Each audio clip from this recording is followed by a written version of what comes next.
Yeah. But anyway, last and least, the Arizona Cardinals. Who you got? I went with Zach Ertz. They signed him in 2022 to a 3-year, $31.65 million contract. Has a decent season in 2022, but has a season-ending injury in Week 10. His numbers in 2022 before the injury are 47 catches, 406 yards, 4 touchdowns. 2023, again, plays only 7 games, goes on IR with a quad injury, and then he's asking for his release. Overall, they paid quite a bit of money for a injury prone older tight end who they basically released after 1 year, and who's like, I think he ended up on the Lions practice squad after this, so he doesn't even go to a team where he can make a difference. But yeah, he's just old. He's just injury prone. Not sure what the rationale was. I mean, I guess he was coming off a pretty solid season when they traded for him, but to sign him to a 3-year, $31 million contract didn't make sense. Mm-hmm. He was elite in Philly. He was a Was 1,000 yard was tight end. was Was yeah. So I get the logic. It makes sense. You're like, all right, we're gonna get this tight end. We're gonna give our young quarterback a safety net or safety blanket. Like I said, he has a decent season. After the trade, he does okay in Philly. I want to say, sorry, in Arizona. So not this year, but I want to say last year he was having a really good season in 2022 before getting hurt. You talked about he had a season-ending injury after 10 games.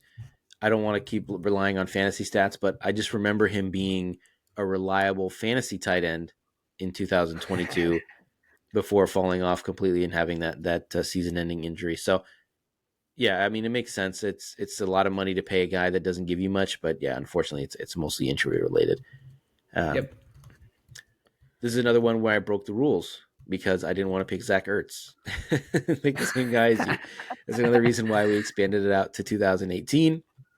And this guy was Sam Bradford.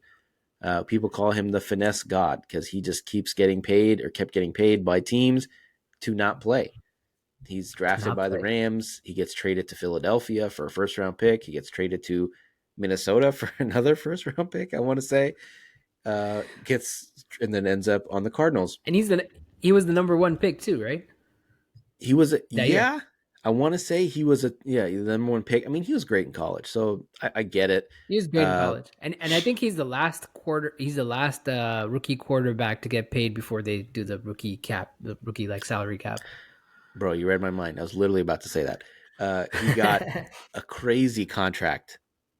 Like you said before, they Insane. implemented the rookie wage scale. So he got funny money from the Rams, and he was one of those guys where I remember every time he played, they would show his completion percentage, and it was split like, oh man, he has 72% completion percentage. He's incredibly accurate. And then you watch him and he's just throwing like dump offs and 5 yard outs and 3 yard curl and when it's 3rd and 15, and you're like, well, he's completing 75% of his passes.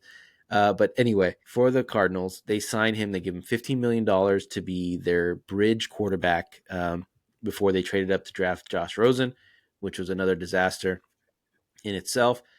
Bradford starts 3 games for them.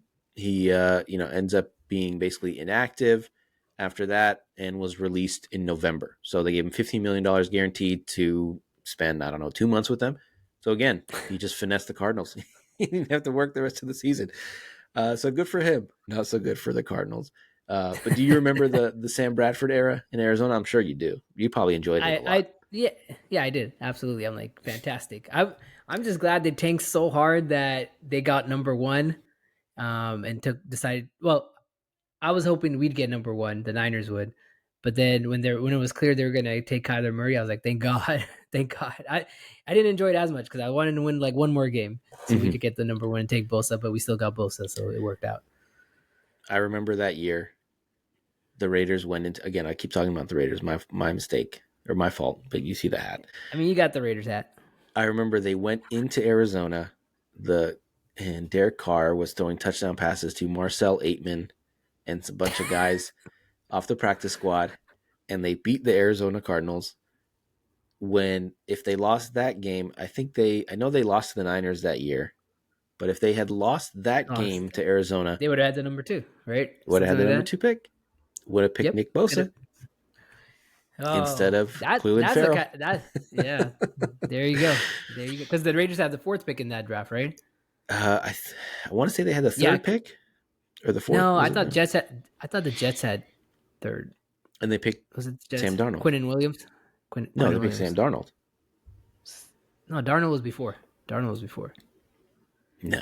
I'm ninety Oh yeah, he percent was in the certain Rosen draft. it was yeah. I'm pretty certain it was Kyler Murray, Nick Bosa, Quinn and Williams. That's the top three in that draft. There you go. Yeah. Well, yeah, they could have been number 3 and drafted Quinn and Williams instead of Cleveland There you go. Farrell, which would have worked out a lot better. And I'm kind of dealing with that now as they won a bunch of games to end the season, and now they're 13th when they need a franchise quarterback. So again, topic for another podcast. But Absolutely. I think the lessons from this podcast is don't sign a division rivals player for a ton of money because they know him better than you do. And what else? Don't sign a guy coming off a major injury. Yeah, don't sign guys So coming off major injuries for sure. And never sign Kenny Galladay.